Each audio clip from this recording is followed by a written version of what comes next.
Wyoming Territory, 1886. Winter came early to the high plains that year, blanketing the rolling grasslands with pristine white snow that crunched beneath the boots of those brave enough to venture out. The small town of Pineridge sat nestled against the foothills of the Bighorn Mountains, its buildings mere specks against the vast wilderness that defined the American frontier. It was a place where men and women carved out existence through grit and determination, where survival often meant isolation, and where Jacob Fuller had convinced himself that loneliness was simply the price of freedom. At 25, Jacob had already lived several lifetimes by frontier standards.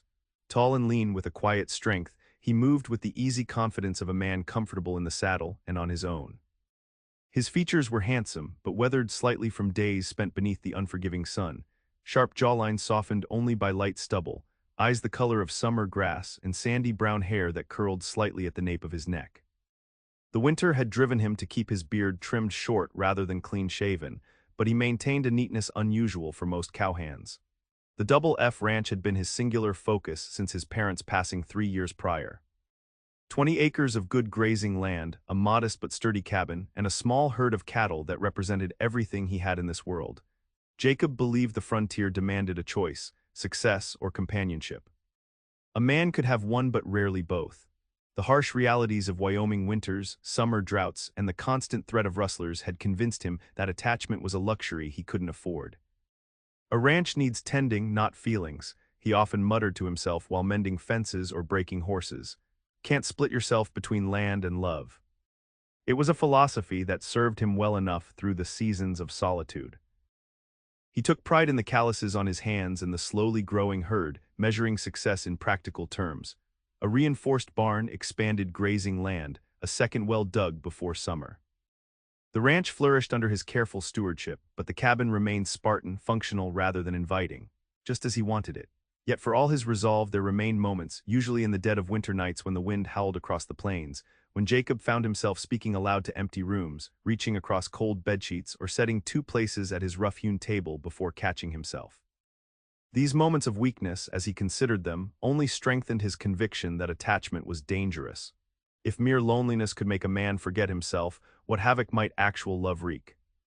As December settled over Pineridge, Jacob rode into town for monthly supplies, his breath forming clouds in the frigid air. The streets were busier than usual with Christmas approaching, and he noted with mild irritation the festive decorations appearing in shop windows. The holiday only emphasized what others had, and he deliberately chose to live without family, celebration, connection. Mrs. Winters at the general store greeted him with her usual motherly concern. "Jacob Fuller, you're looking too thin again, that ranch working you to death." "Ranch is fine, ma'am," he replied, pulling his list from his pocket. "Just need the usual plus extra coffee and ammunition." She began gathering his items while continuing her gentle interrogation. "Christmas is coming, you planning anything special this year? Church is having a social after service. Plenty of nice young ladies will be there." Jacob kept his expression neutral. "Just another day for cattle, ma'am." "They don't much care for calendars." Mrs. Winters clicked her tongue disapprovingly but knew better than to press. As she wrapped his parcels in brown paper, the bell above the door chimed. Jacob didn't turn, focused on counting coins from his leather pouch, until he heard Sheriff Morris's booming voice. "Mrs. Winters, got someone here needs some assistance." Jacob glanced over his shoulder and felt something unexpected, a moment of genuine surprise that momentarily broke through his carefully maintained indifference. Standing beside the sheriff was a young woman unlike any he'd seen in Pineridge before. Despite the travel-worn appearance of her dark blue dress and the simple wool coat that seemed inadequate for Wyoming winter, she carried herself with unmistakable dignity. She couldn't have been more than 20 years old, with delicate features framed by cascading waves of deep chestnut hair partially contained beneath a modest hat. Her eyes, large and expressive, were a warm amber color that reminded Jacob of sunset over the plains. What struck him most was not her beauty, though that was considerable, but the determination etched in her posture despite obvious exhaustion. "This here is Miss Rebecca Kincaid," Sheriff Morris announced. "Arrived on today's stage without arrangements. I figured you might know who's hiring household help these days." The young woman stepped forward, her chin lifting slightly. "I can speak for myself, thank you." Her voice carried the faintest trace of a southern accent, softening her words despite their firmness. I'm seeking employment. I have experience as a teacher, though I'm willing to consider domestic service with a respectable household. Mrs. Winters frowned sympathetically. Oh my dear, our schoolteacher position was filled back in September, and most families have their arrangements sorted before winter sets in. She looked genuinely distressed. The boarding house is full with railroad surveyors, and it's 20 miles to the next town. Jacob observed the almost imperceptible faltering in Miss Kincaid's composure, a slight widening of those amber eyes, a momentary tightening of her gloved hands before she gathered herself. I see. Perhaps there's somewhere I might stay just until after Christmas. I can pay something, though not much until I secure employment. Sheriff Morris scratched his beard, afraid the timing's poor, miss. With the holiday and the railroad men. Jacob found himself studying her more carefully. There was something in her demeanor, a certain guardedness, a wariness in how she held herself, that he recognized. It was the look of someone running from something, or perhaps someone. He knew it well, having seen it in the mirror years ago when he'd first arrived in Wyoming, determined to leave his past behind. Mrs. Winters was still fretting about arrangements when the young woman swayed slightly, one hand reaching for the counter to steady herself. Jacob moved without thinking, crossing the distance between them in 2 strides and catching her elbow to support her. "When did you last eat?" he asked directly. Surprise flickered across her face at his intervention, quickly replaced by that same determined dignity. "Yesterday morning, I'm fine, just a moment of dizziness." Mrs. Winters immediately bustled into action, pulling out a chair and reaching for a jar of cookies on the counter. "Sit, dear, please. Have something to eat while we sort this out." The young woman hesitated, pride visibly warring with necessity before she relented and took the offered seat. Jacob stepped back, annoyed with himself for getting involved but unable to dismiss the situation entirely. Sheriff Morris sighed. "I could take her up to Fort Laramie, but that's a full day's ride in this weather, and they mightn't have any better options." The church, Mrs. Winters suggested. "Pastor and his wife left yesterday to visit their daughter in Cheyenne, won't be back until Christmas Eve." Jacob listened to their conversation while watching Miss Kincaid methodically eat a cookie, her movements precise and controlled even in hunger. There was a story there, when he had no business knowing, yet found himself curious about nonetheless. The bell chimed again as the doctor's wife entered, followed by 2 other women from town. They immediately joined the discussion about Miss Kincaid's predicament, their voices overlapping with suggestions and concerns. Throughout it all, the young woman maintained her composure, though Jacob noted how she subtly drew away from the increasing attention. "She could stay at the saloon," someone suggested. They've got rooms. "Certainly not appropriate for a lady," came the immediate objection. Jacob felt a flicker of irritation at how they discussed her as though she weren't present. Without fully intending to, he found himself speaking. I have a spare room. The words fell into a sudden silence as every head turned toward him. No one seemed more surprised than Jacob himself. Mrs. Winters recovered first. Jacob Fuller. "You can't possibly suggest a young, unmarried woman stay at your ranch alone." "Not alone," he corrected, wondering even as he spoke what madness had possessed him. "My foreman's wife, Mrs. Gunderson, lives in the second cabin." She could provide proper supervision. This wasn't entirely accurate. The Gundersons did indeed occupy the small second cabin on his property, but they kept to themselves and certainly weren't looking to chaperone a stranger. Still, their presence made his impulsive offer somewhat less scandalous. Miss Kincaid's amber eyes fixed on him with careful assessment. "You're offering employment, Mr. Fuller." Jacob hesitated. He hadn't intended to offer employment, merely temporary shelter, but looking at her direct gaze, he reconsidered. The Gundersons managed well enough, but Mrs. Gunderson had complained last month about the difficulty of keeping up with household duties while helping her husband with ranch work. "Could use someone to cook and keep the main house," he said carefully. "Until spring at least, when more positions open up in town. Pay would be room, board, and $15 monthly."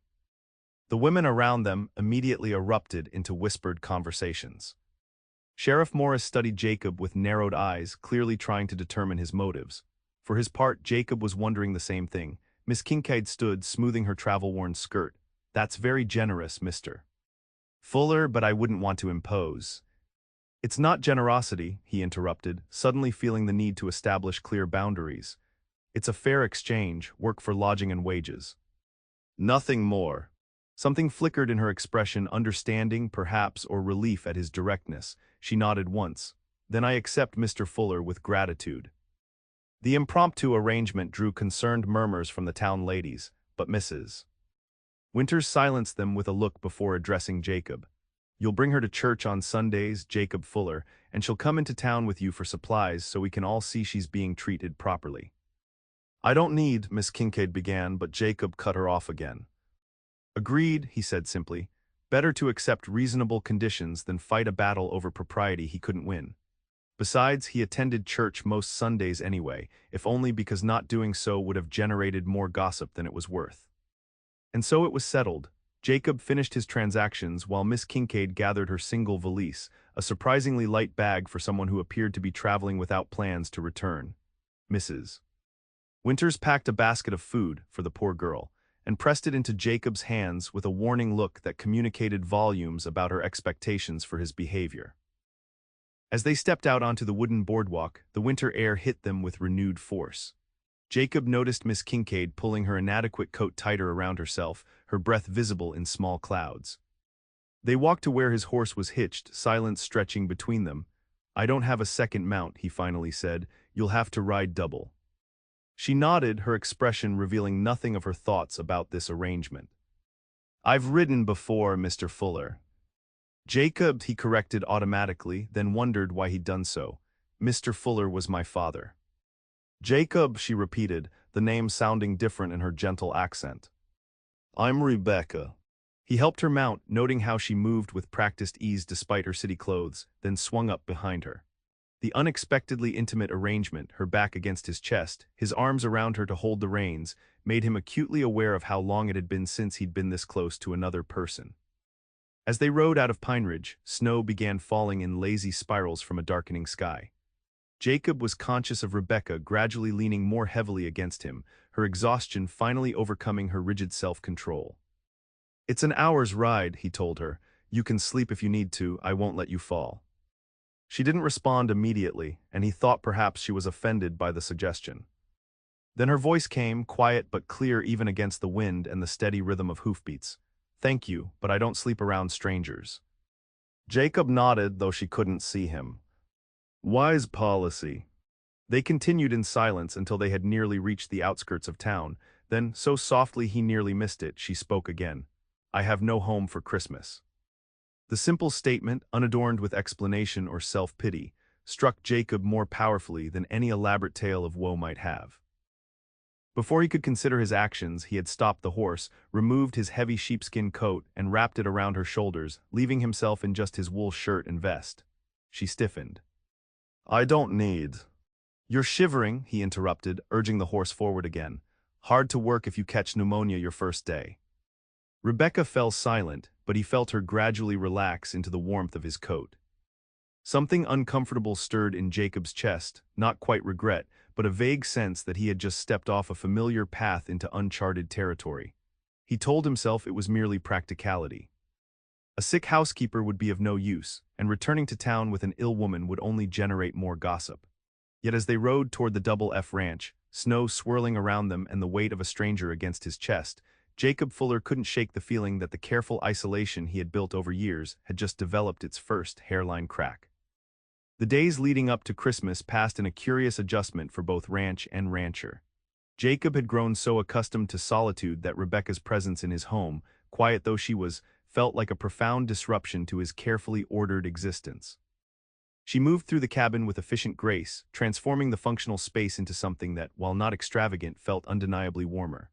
Meals appeared at regular hours, the perpetual layer of dust vanished from neglected surfaces, and somehow the entire cabin smelled different, less of leather and wood smoke, more of baking bread and the bundles of dried herbs she had discovered and revived. Jacob found himself creating reasons to be away from the house, extending his work hours and taking on tasks he might normally have left to Gunderson. The less he saw of Rebecca Kincaid, he reasoned, the less she could disrupt his routine. Yet each evening when he returned, stamping snow from his boots on the porch, he found himself pausing before entering, listening for movements within, preparing himself for the strange sensation of coming home to another person's presence. For her part, Rebecca maintained a careful politeness that bordered on formality. She asked few questions beyond those necessary to complete her duties and offered little information about herself. Jacob had expected curiosity about the ranch or his background. Most newcomers to Pineridge couldn't help but inquire about their neighbors' histories. But Rebecca seemed content with silence, or at least resigned to it. On the fourth evening, Jacob returned later than usual, having ridden the property boundaries to check for any cattle that might have strayed during the day's snowfall. The windows of the cabin glowed with warm light against the deep blue of twilight smoke curling from the chimney. Through the glass he caught glimpses of Rebecca moving about the kitchen, and he found himself watching longer than necessary, struck by how someone who had been a complete stranger days ago now seemed an integral part of the landscape of his home. When he finally entered, the warmth enveloped him, along with the rich aroma of beef stew. Rebecca looked up from the table where she was placing two bowls. "You're later than usual," she observed, her tone neutral. "I was concerned about the weather." Jacob hung his coat and hat, surprised by her comment. It was the first time she had expressed any personal thought beyond the requirements of her position. "Check the north pasture fence," he explained, moving to wash his hands in the basin she'd prepared. "Found two calves that had wandered through a break, had to bring them back." Rebecca nodded, ladling stew into the bowls. "They're safe now." "They are." He took his seat at the table, noting the fresh bread beside his plate. "This is more than usual." A faint color touched her cheeks. "I had time today." The laundry dried quickly by the fire. They ate in their customary silence for several minutes before Jacob found himself speaking, the question he'd been holding back finally escaping. "Where were you headed?" "When you stopped in Pineridge." Rebecca's spoon paused halfway to her mouth. She set it down carefully, her expression guarded. "West. Beyond that I hadn't decided." Most people have a destination in mind when they travel in winter.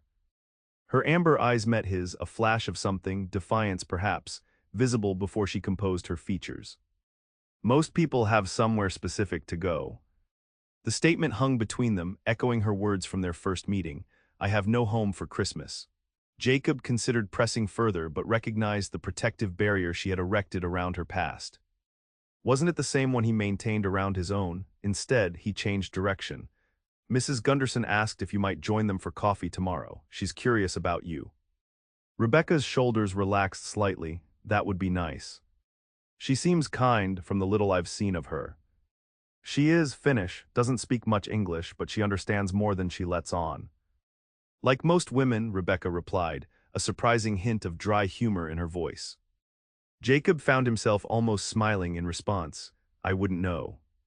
"No sisters." He shook his head. "Only child, parents came west when I was young, you."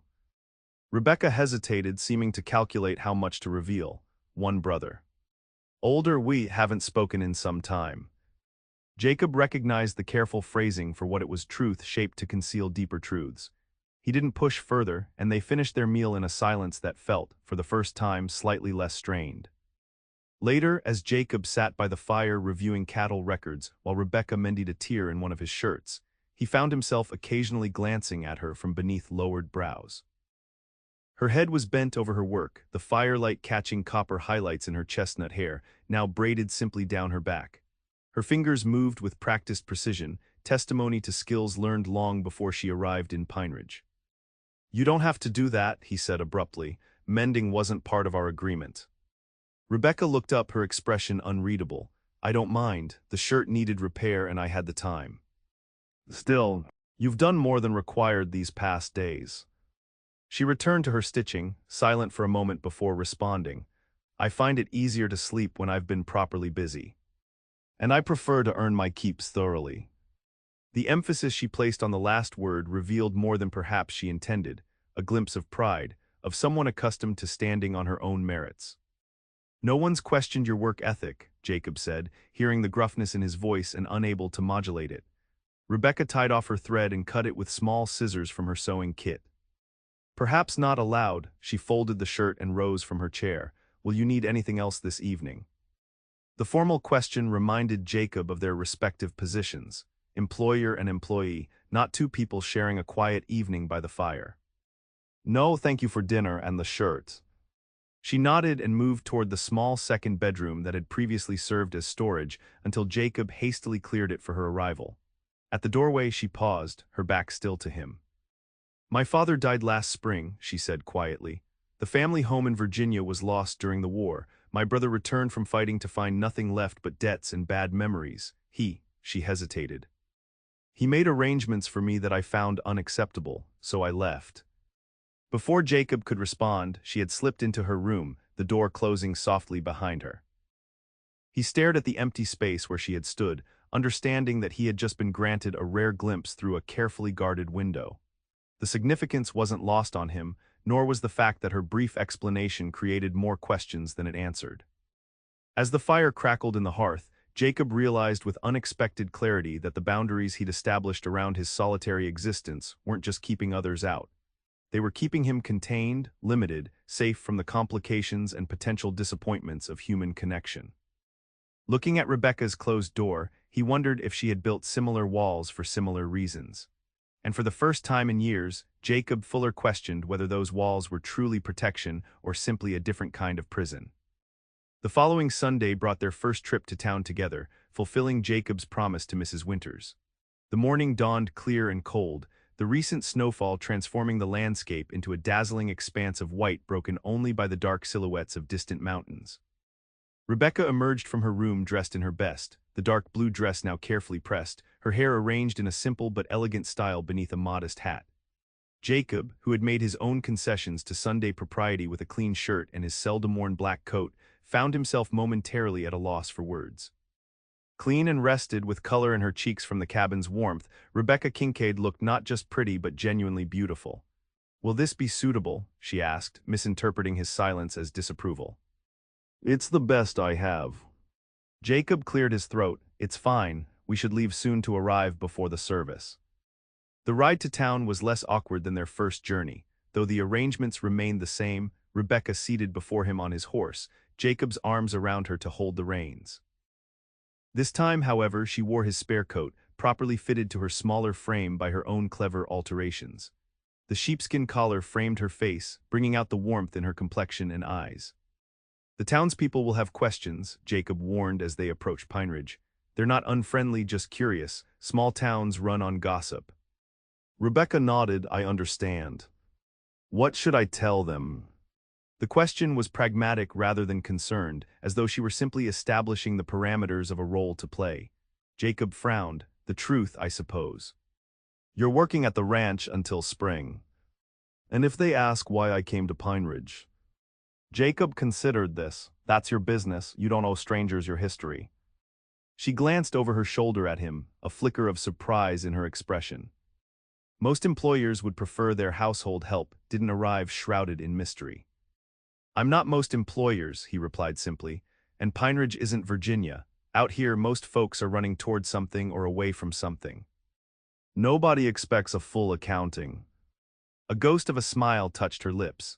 "And which are you, Mr. Fuller, running toward or away?" The question caught him off guard, both in its directness and in the way it cut to the heart of matters he rarely examined.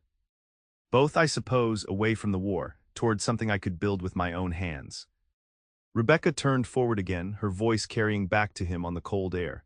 "That seems honest enough." "And you?" he found himself asking. Her shoulders tensed slightly before she responded. "Away, definitely away." They arrived at the small white church just as other townspeople were gathering for the service. Jacob helped Rebecca dismount, conscious of the curious glances directed their way. Mrs. Winters immediately bustled over, her face alight with barely contained questions.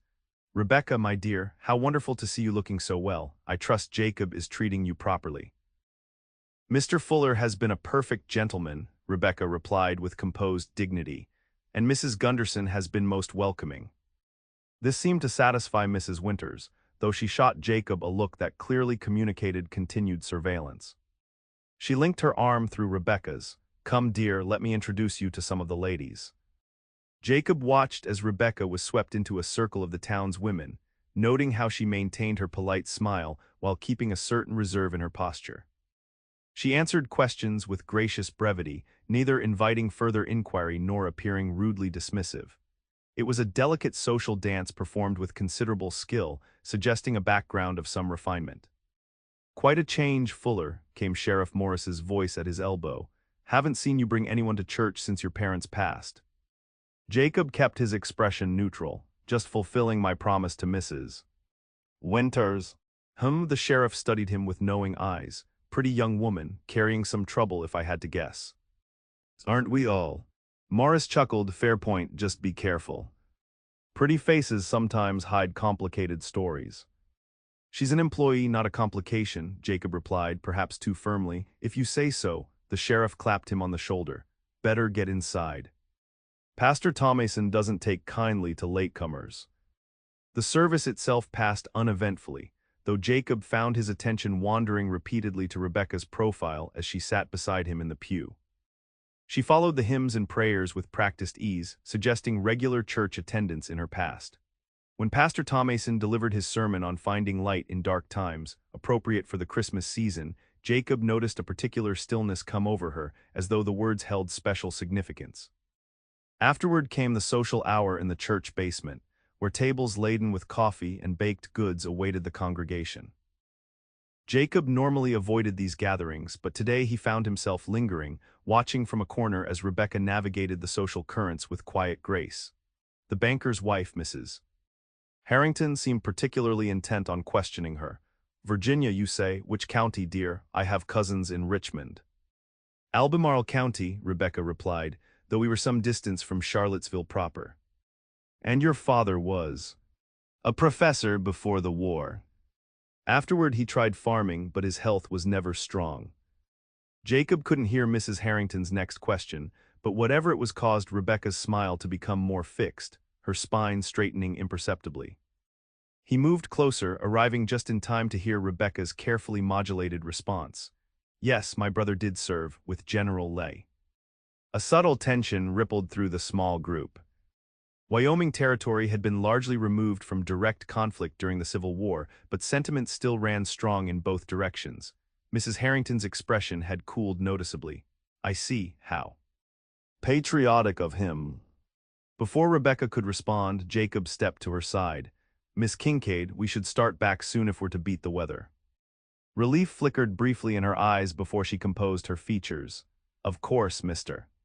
Fuller, she turned to the ladies with a polite nod. It was a pleasure meeting you all. As they collected their coats and made their goodbyes, Jacob noticed several speculative glances following them. No doubt by tomorrow, theories about Rebecca Kincaid would be circulating throughout Pineridge, some closer to truth than others, none likely to capture the full story. They rode in silence for nearly a mile before Rebecca spoke, her voice barely audible above the crunch of snow beneath the horses' hooves. Thank you for the timely rescue. Jacob grunted acknowledgement. Mrs. Harrington fancies herself the town's social gatekeeper. She was probing for weakness. She found it, Rebecca replied, a bitter edge to her words. A Confederate connection is hardly advantageous even 20 years after Appomattox. Your brother's choices aren't yours. She was quiet for so long that Jacob thought she might not respond. When she finally spoke, her voice carried a weight of complicated emotion. My brother Thomas was 16 when he joined the Confederate Army. Our father opposed secession, but Thomas was passionate, idealistic. By the time he returned home in '65, he was neither. The war hollowed him out and filled the space with anger. Jacob understood better than she knew. He had seen the same transformation in childhood friends who had marched away to battle and returned as strangers. War changes men, he said simply. Yes, Rebecca's hand tightened on the pommel of the saddle, but some changes are choices. After father died, Thomas decided my future for me.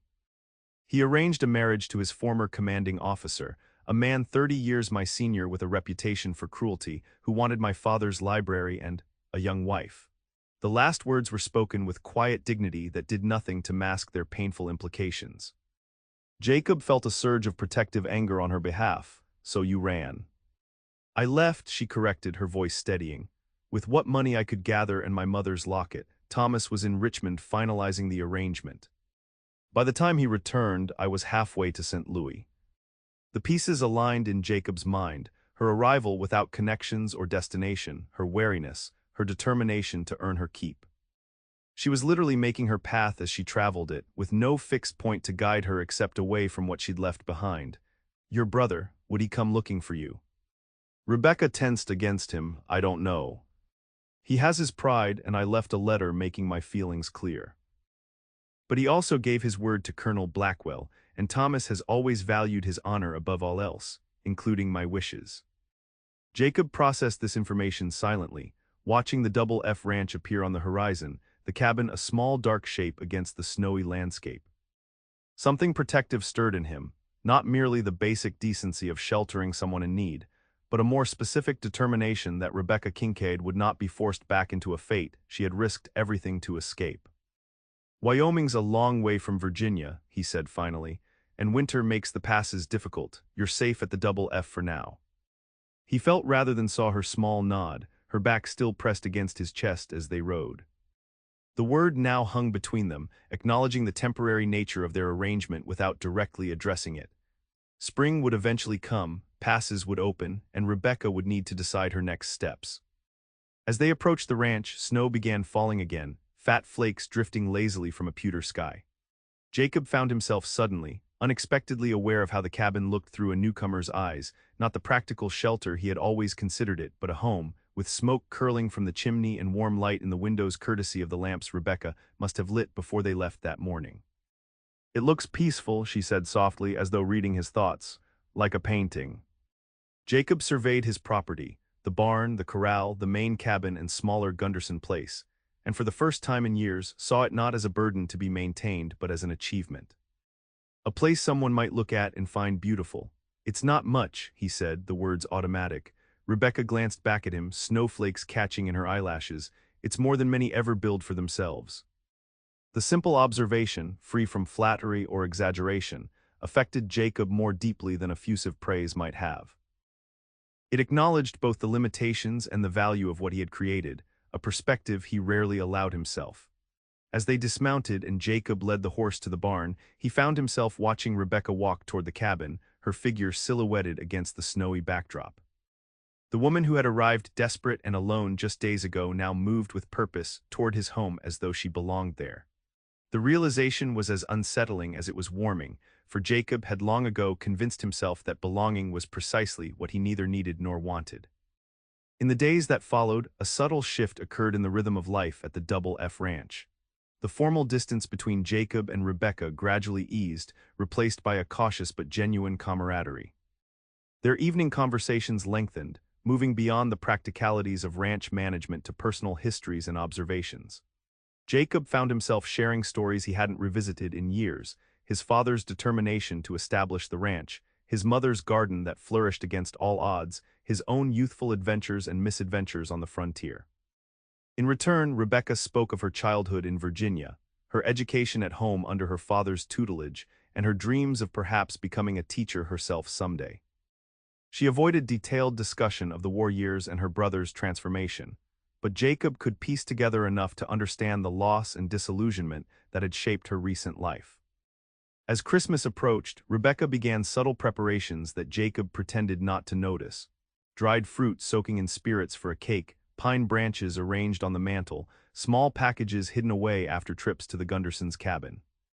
He hadn't celebrated Christmas properly since his parents' passing, finding more comfort in treating it as any other working day than in acknowledging the empty chairs at his table.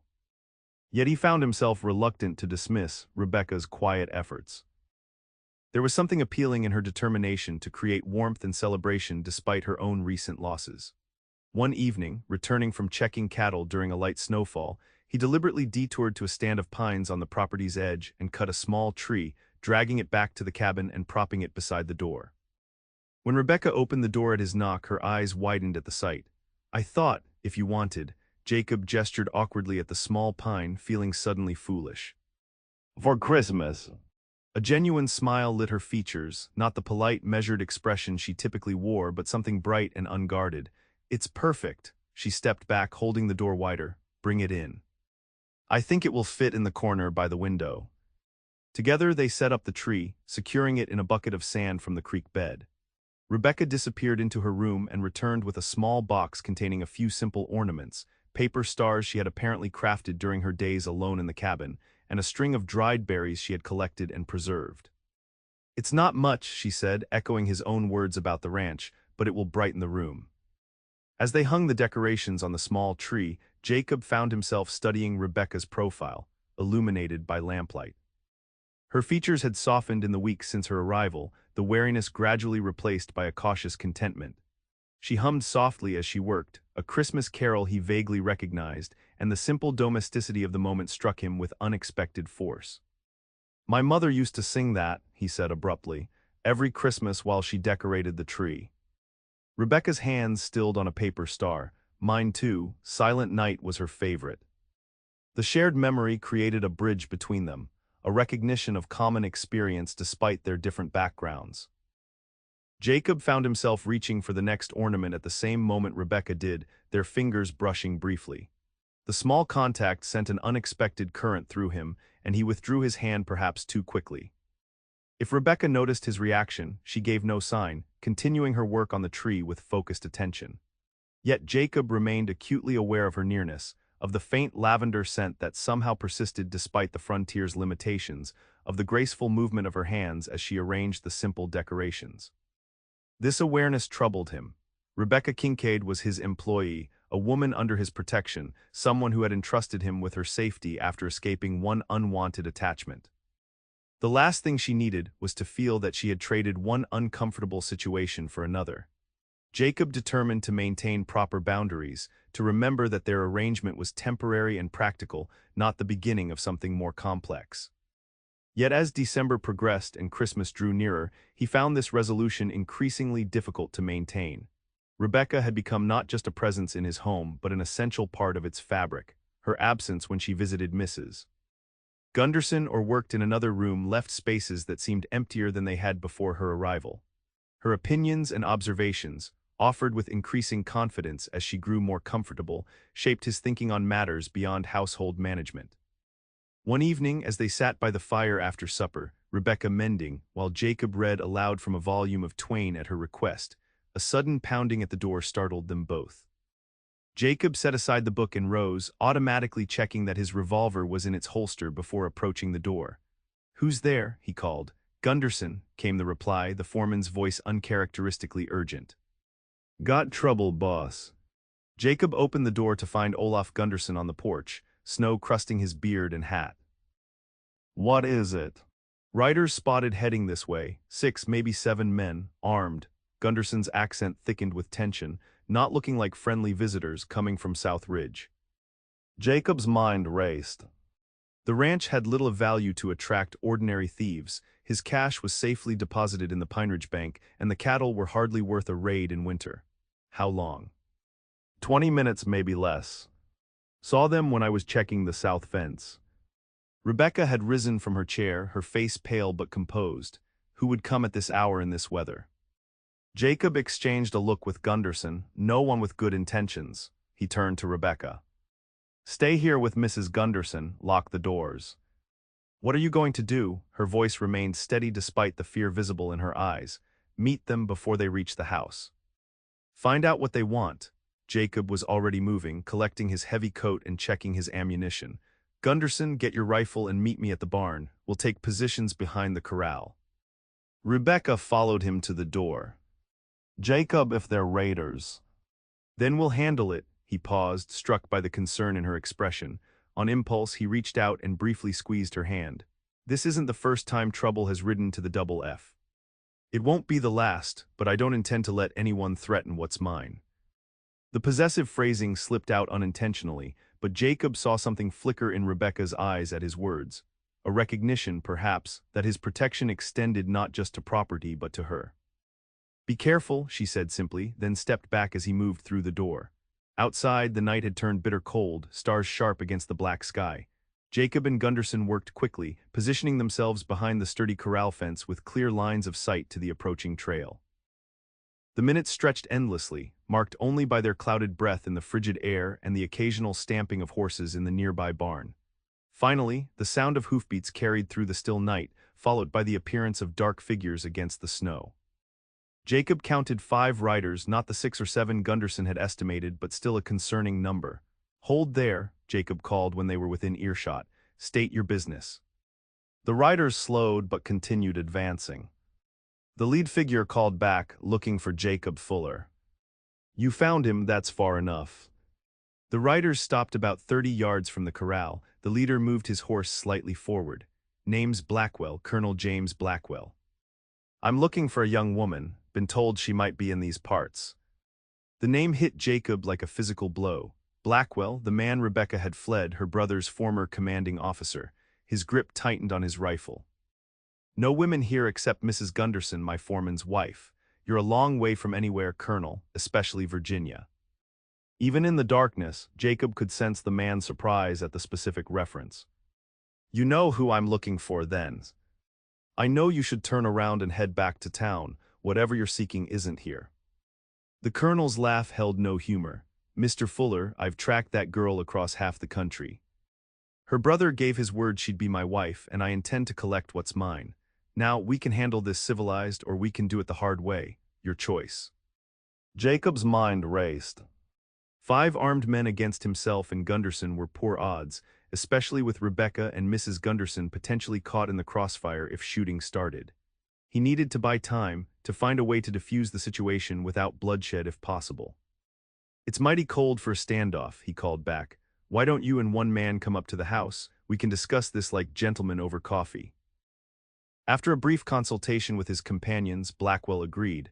Just remember, Fuller, my men will be watching. Any tricks and this ends badly for everyone. Jacob sent Gunderson to warn Rebecca while he escorted Blackwell and one companion, a hard-faced man introduced only as Jenkins, to the cabin. As they approached, Jacob noted with appreciation that the curtains had been drawn, preventing any clear view of the interior. Inside, Rebecca was nowhere to be seen, though Jacob could sense her presence somewhere in the cabin. Mrs. Gunderson stood grimly by the stove, her weathered face impassive as she poured coffee into mugs. Blackwell removed his hat, revealing iron-gray hair and features that might once have been handsome before time and hard living etched their marks. He surveyed the cabin with calculating eyes. Cozy little setup you have here, Fuller. Surprising to find such domesticity in the wilderness. Jacob remained standing while his unwelcome guests took seats at the table. What exactly brings a Virginia colonel all the way to Wyoming in December? Blackwell's smile didn't reach his eyes. As I said, I'm looking for my fiancée, Miss Rebecca Kincaid. Her brother, Captain Thomas Kincaid, and I had an arrangement. The young lady apparently had second thoughts and departed without proper farewells. Family honor demands resolution. Seems a long journey for a reluctant bride, Jacob observed, carefully keeping his tone neutral. Most men would accept rejection and find a more willing match. Most men aren't me, Blackwell's voice hardened. I've invested considerable time and resources in this arrangement. The Kincaid estate, what remains of it, includes certain items of both financial and sentimental value. Additionally, I don't take kindly to having my plans disrupted by a headstrong girl. The casual cruelty in his tone confirmed everything Rebecca had implied about his character. Jacob felt his anger rising but kept his expression impassive. And if this woman doesn't wish to be found? Her wishes are secondary to her obligations, Blackwell replied dismissively. Women rarely understand what's best for them. Now I'll ask plainly, is she here, Fuller? Because my sources in Pineridge suggest she arrived on the stage last month and has been seen in your company. Before Jacob could respond, a soft voice came from the doorway to the second bedroom. I'm here, Colonel. Rebecca stood with her shoulders straight, her chin lifted in defiance despite the fear visible in her eyes. She had changed into her blue dress, her finest garment, as though armoring herself in dignity. Blackwell rose slowly, satisfaction spreading across his features. Rebecca, you've led us on quite a chase. A chase implies I wish to be caught, she replied, her voice remarkably steady. I made my feelings clear in my letter. Feelings change, obligations don't. Blackwell took a step toward her. Your brother gave his word, your father's debts remain unpaid. The solution is simple. You return with me, we marry as planned, and the Kincaid name retains what little honor remains to it. Jacob moved subtly, positioning himself between Rebecca and Blackwell. The lady has made her choice clear. Blackwell's eyes narrowed. This doesn't concern you, rancher. This is a private matter between families. You brought it to my home, Jacob replied evenly. That makes it my concern.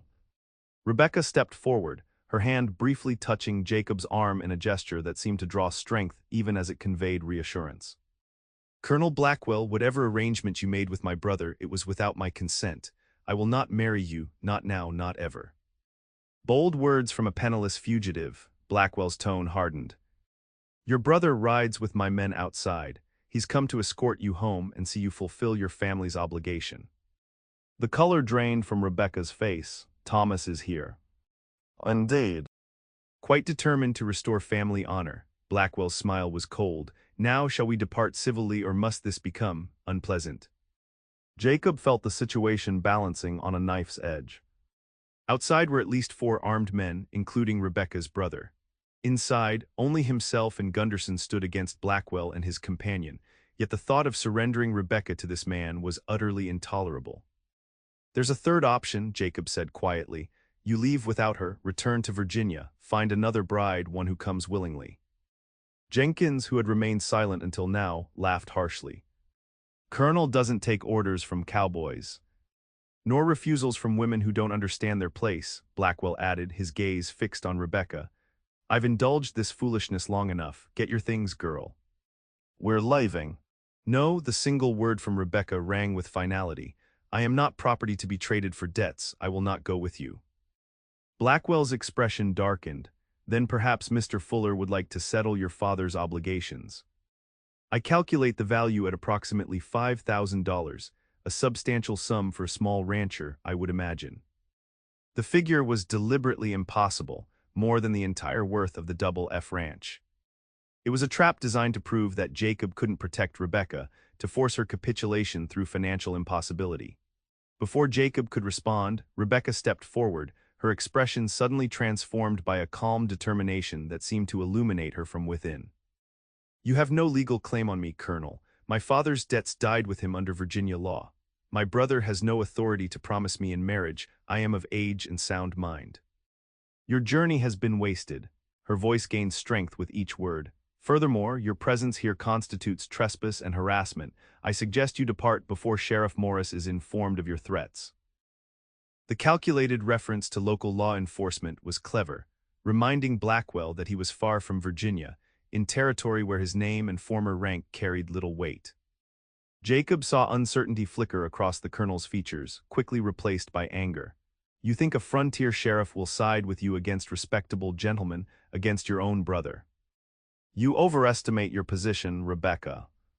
And you underestimate mine. She drew herself up to her full height. I am not alone or unprotected. I have made friends here. People who know my character and will stand by me. Jacob moved to her side, his stance making his position clear. Mrs. Gunderson, still by the stove, had quietly picked up a heavy cast-iron skillet. From the doorway, Gunderson's voice added, Sheriff's a friend of the boss. Rides out regular, due tomorrow in fact. This last statement was pure fabrication, but delivered with such conviction that doubt registered in Jenkins' expression. The balance of power in the room had shifted subtly, not through force but through the unified front presented against Blackwell's intimidation. The colonel studied them all with cold calculation, clearly reassessing his strategy. I see. Well, this is unfortunate. He turned to Rebecca. Your brother will be most disappointed. He had hoped to avoid public embarrassment. My brother forfeited any right to my consideration when he attempted to sell me to settle his debts, Rebecca replied, her voice steady despite the pain evident in her eyes. If he truly wishes to speak with me, he may do so without armed escorts or threats. Blackwell's jaw tightened, but he recognized the impasse. With deliberate casualness, he retrieved his hat.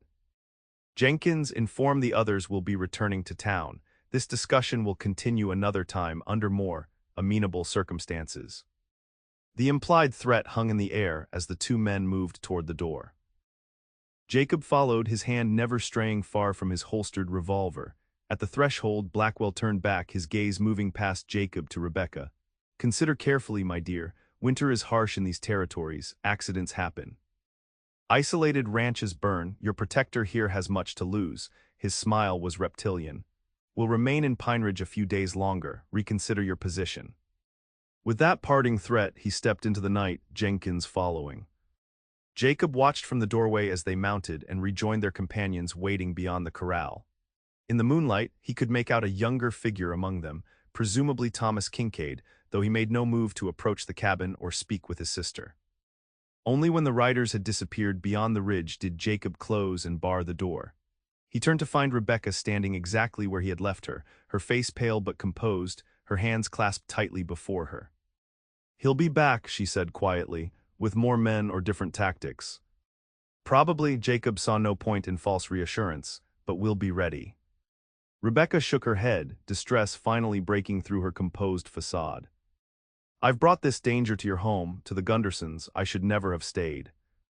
Jacob crossed to her, stopping just short of taking her hands in his, a gesture he found himself wanting to make despite its impropriety. "You heard Blackwell, these men track across states. Leaving wouldn't have prevented this confrontation, only ensured you faced it alone." Mrs. Gunderson, who had remained silent throughout the confrontation, set down her skillet and approached Rebecca. In her limited English, she patted the younger woman's arm. "We stay together, stronger together." Gunderson nodded his agreement. "Boss is right, better to face trouble with friends than run forever." The simple solidarity seemed to steady Rebecca. She drew a deep breath, visibly gathering her strength. "Thank you. All of you, but we need a plan. Blackwell won't simply give up and leave." Jacob's mind was already working through options. "First, we send word to Sheriff Morris. Blackwell may dismiss frontier law, but Morris won't tolerate armed men threatening ranches in his jurisdiction." He turned to Gunderson. "Can you ride to town tonight?" The foreman nodded. "Roads are clear enough, be back by morning." "Good, tell Morris everything. Then we prepare, secure the buildings, inventory ammunition, establish watches." Rebecca listened to these practical preparations with growing concern. "This is exactly what I feared, turning your ranch into an armed camp because of me." "The Double F has weathered worse," Jacob assured her, though in truth, he had never faced such a direct threat to his home. "What matters is that Blackwell understands you aren't alone, that taking you means going through all of us." As the Gundersons departed to prepare for Olaf's ride to town, Rebecca remained in the center of the room, conflict evident in her expression. Jacob waited, sensing she needed to speak. "I saw him," she finally said. "Thomas, he was the third rider, wasn't he, the younger one who held back?" Jacob nodded. "I believe so. He didn't even try to speak to me directly." Her voice held more sorrow than anger, just sat there while Blackwell made his threats. "Men make choices," Jacob said carefully, "sometimes bad ones. Sometimes they get so tangled in their mistakes they can't see a way clear." Rebecca looked up at him, her amber eyes bright with unshed tears. "Is that understanding or excusing?" "Understanding doesn't require excusing," he replied. "But it might help you make peace with it, whatever happens." She considered his words, then moved to the window, pulling the curtain back slightly to gaze into the darkness. "When I left Virginia, I thought I was running toward freedom. Instead, I brought danger to the first place that's felt." She stopped, letting the curtain fall back into place. "Felt like what?" Jacob prompted softly. Rebecca turned to face him, vulnerability and determination mingling in her expression, like it could be home. "If circumstances were different." The simple admission shifted something fundamental between them, acknowledging that what had developed in their weeks together transcended employer and employee, protector and protected. Jacob felt simultaneously elated and terrified by the implication, by the fragile possibility taking shape despite the danger surrounding them. "Circumstances change," he said carefully. "That's the nature of the frontier." A ghost of a smile touched her lips. "Is that hope or practicality speaking, Mr. Fuller?" "Both, Miss Kincaid." He allowed himself a small answering smile. "Always both." The night passed in watchful readiness. Jacob and Rebecca took turns sleeping and standing guard, though neither managed more than fitful rest. By dawn, Gunderson had returned with news that Sheriff Morris was gathering deputies and would ride to the Double F by midday. The immediate threat had been averted, but Jacob harbored no illusions that Blackwell had abandoned his purpose. As the morning sun illuminated the snow-covered landscape, Jacob found Rebecca at the kitchen window, gazing toward the ridge where her brother and Blackwell had disappeared the previous night. "Sheriff will be here soon," he told her, "with enough men to discourage another visit."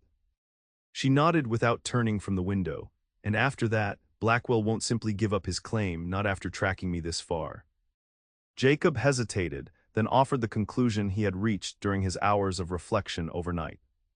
"There's a solution, not perfect but effective." What solution? Marriage, the word fell between them with the weight of all its implications. Not to Blackwell, to someone else. A husband's legal protection would supersede any claim your brother or Blackwell might assert. Rebecca turned slowly to face him, her expression unreadable. Are you suggesting I find someone in Pineridge willing to marry me to thwart Blackwell's plans? No, Jacob met her gaze steadily. I'm suggesting you marry me. Surprise flickered across her features, followed by wariness.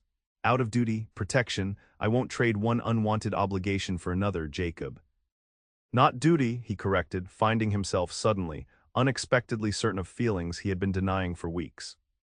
Choice on both our parts. Rebecca studied him intently, searching his face for any sign of reluctance or noble sacrifice. You've spent years building this life alone. You told me yourself, a ranch demands undivided attention. Are you certain you want to change that? Jacob took a step toward her, close enough now to see the flecks of gold in her amber eyes.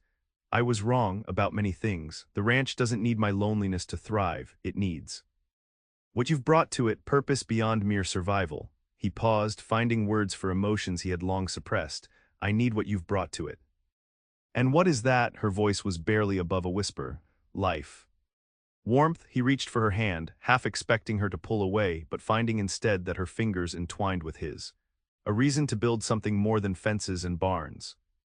Rebecca's eyes glistened with emotion. I came here with nothing. No home, no prospects, only the determination not to be claimed as property. You brought everything that matters, Jacob countered. Courage, intelligence, the ability to see beauty in small things. His voice roughened with feeling. I'm not offering marriage just to protect you from Blackwell, Rebecca. I'm offering it because these weeks have shown me what the ranch, what my life could be with you in it. A tear slipped down her cheek, but her lips curved in a tremulous smile. That sounds remarkably like a proposal, Mr. Fuller. It is, Miss Kincaid. He tightened his grip on her hand, not the most eloquent one perhaps. Not planned or practiced, but sincere. Even knowing the complications I bring, the danger. Especially knowing those things. Jacob's other hand came up to gently brush the tear from her cheek. Dangers pass, complications resolve. What remains afterward is what matters. Rebecca leaned slightly into his touch, her expression softening.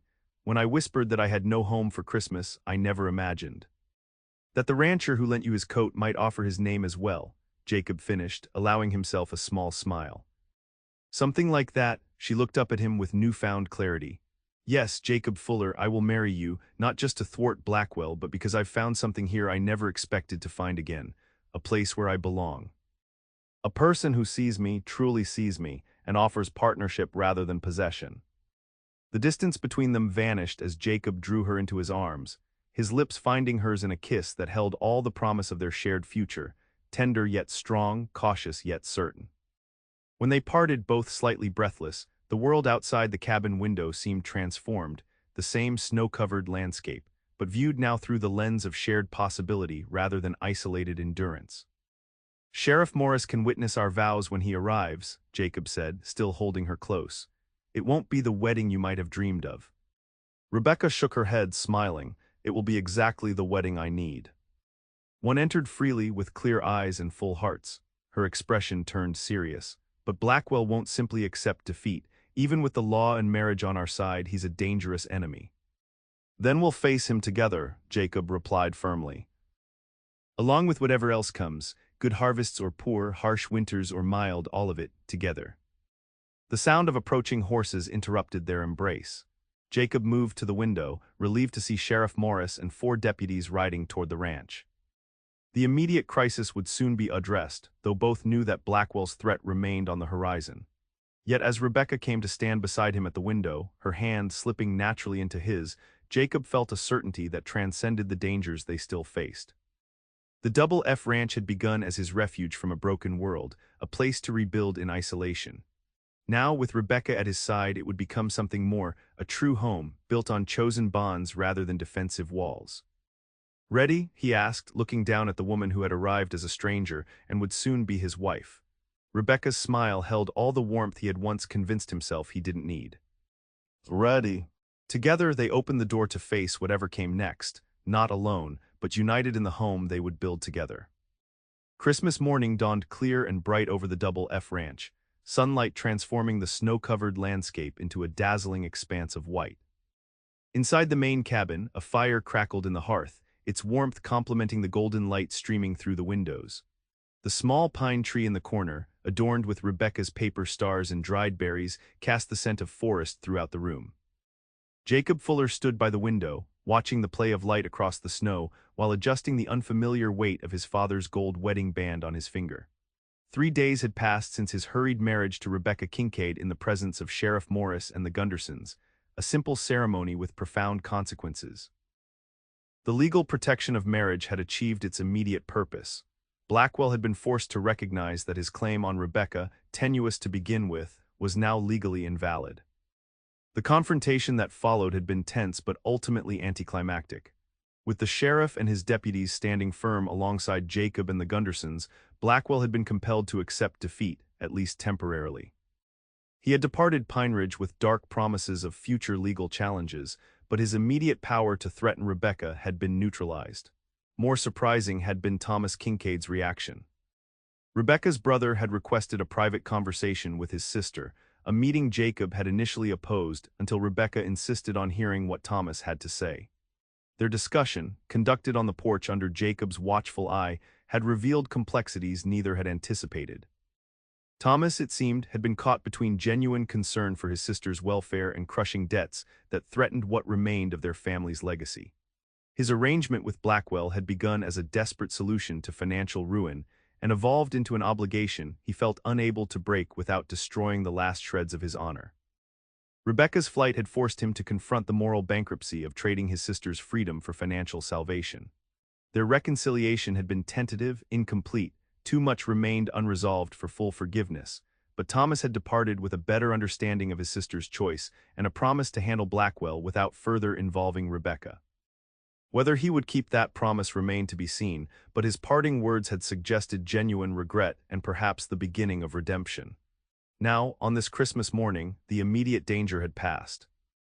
Jacob and Rebecca faced not external threats but the more intimate challenge of building a life together. A marriage founded on mutual respect and growing affection rather than long courtship. The bedroom door opened and Rebecca emerged, dressed in a simple but pretty calico dress Jacob recognized as new, likely sewn from fabric purchased during their last trip to town. Her chestnut hair fell loose around her shoulders, catching the morning light with auburn highlights. She looked rested, peaceful in a way he hadn't seen since her arrival. "Merry Christmas," she said, her voice soft with affection that was no longer carefully guarded. "Merry Christmas."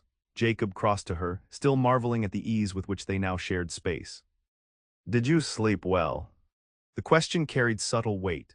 Their marriage, though legally binding, remained in many ways aspirational rather than complete.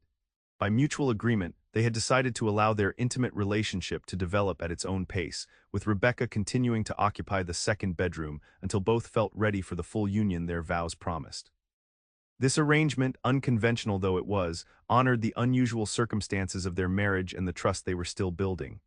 "Very well," she replied, a slight blush coloring her cheeks at the implicit meaning behind his question. "And you?" "Well enough," he smiled, offering her his arm.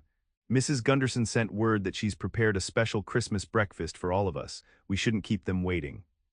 Rebecca slipped her hand into the crook of his elbow, a gesture that had become natural in the days since their marriage. "I have something for you first." She led him to the small tree, reaching beneath it to retrieve a carefully wrapped package. "It's not much," she said, echoing the words they so often used to describe their offerings to each other. "But I wanted you to have something." Jacob accepted the gift with genuine surprise. "I didn't expect." "I know," her smile held a trace of mischief. "That's part of why I wanted to give it." He unwrapped the package to find a finely crafted leather-bound journal, its cover tooled with an intricate design of pine trees and mountains. Opening it revealed blank pages of good quality paper and a simple inscription on the first page, "For memories worth preserving, Christmas 1886. Rebecca, this is." He ran his fingers over the smooth leather, touched by the thoughtfulness of a gift that acknowledged his unspoken appreciation for books and written words. "How did you manage this?" "Mrs. Winters helped," she admitted. "I traded some embroidery work for the materials. The design is mine, though." The revelation that she had been planning and creating this gift, even during the uncertainties of their early acquaintance, moved him deeply. "It's perfect, thank you." "You're a builder, Jacob, of fences, barns, this ranch," she explained. "I thought perhaps you might want to build something else as well, a record of our life here." Our life? The simple phrase contained worlds of meaning, of commitment beyond the practical arrangement that had initiated their marriage.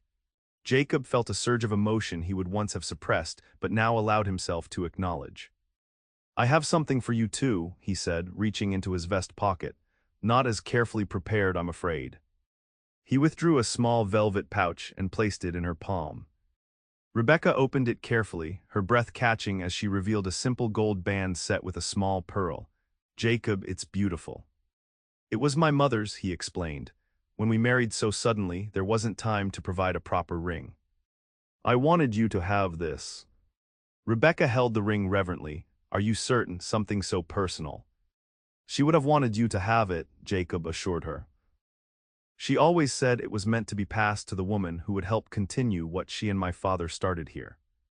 With gentle deliberation, he took the ring and slid it onto her finger alongside the plain band from their hasty ceremony. It fit as though made for her, the pearl catching the morning light. "Now it truly feels official," Rebecca whispered, looking up at him with eyes bright with emotion. The moment stretched between them, weighted with possibility. Jacob found himself drawn toward her, his hand rising to cup her cheek as it had on the day of his proposal. Unlike then, however, no threat loomed over them, no urgency dictated their actions. This moment was entirely their own. When their lips met, it wasn't the brief, almost formal kiss that had sealed their vows before the sheriff. This was a true communion, tender yet increasingly urgent, conveying without words the growing certainty of their feelings for each other. Rebecca's arms wound around his neck, her body fitting against his as naturally as though they had been designed as complementary parts of the same whole. They parted slowly, both breathing unevenly, foreheads touching as they steadied themselves against the intensity of the connection. The boundaries they had carefully maintained since their marriage suddenly seemed arbitrary, unnecessary barriers to the union both increasingly desired. "Jacob," Rebecca whispered, her voice carrying a question she didn't fully articulate. "Yes," he responded, equally uncertain of how to navigate this moment. A knock at the door interrupted whatever might have been said next. They separated reluctantly, composing themselves as Jacob called, "Come in." Mrs. Gunderson entered bearing a covered basket that released enticing aromas of fresh bread and preserved fruits. She took one look at their flushed faces, and knowing smile crossed her weathered features. "Christmas breakfast ready," she announced. "Olaf waiting, come soon, yes." "We'll be right there," Jacob assured her. "Thank you, Mrs. Gunderson." When she had departed, Rebecca laughed softly, the tension of the moment broken but not forgotten. "We should join them." Jacob nodded, offering his arm once more. "We should," as they moved toward the door, he added quietly, "but perhaps tonight." The suggestion remained unfinished, yet Rebecca's understanding was clear in the way her hand tightened on his arm, in the smile that bloomed across her features. "Yes," she replied simply, "tonight." They stepped out into the brilliant Christmas morning, walking arm in arm toward the Gundersons' cabin where smoke rose cheerfully from the chimney. The Double F Ranch spread before them, no longer merely Jacob's hard-won territory but their shared domain, the foundation for the future they would build together. As they walked, Rebecca leaned slightly against Jacob's shoulder. "When I arrived in Pineridge, I told you I had no home for Christmas. And I gave you my coat," he recalled, smiling at the memory. "You gave me much more than that," she corrected. "You gave me a place to belong. A purpose beyond running, a future I never dared imagine." Jacob stopped, turning to face her against the backdrop of their ranch, snow gleaming in the morning light. "You gave me the same," he said earnestly. "I thought I needed solitude to survive. You showed me I needed connection to truly live." Rebecca stood on tiptoe to place a quick, tender kiss on his lips. "Merry Christmas, Jacob Fuller." "Merry Christmas, Rebecca Fuller," he replied, the new name still a wonder on his tongue. Hand in hand, they continued toward the waiting celebration, two people who had found in each other not just shelter from danger, but a home for their hearts on Christmas, and for all the seasons to come.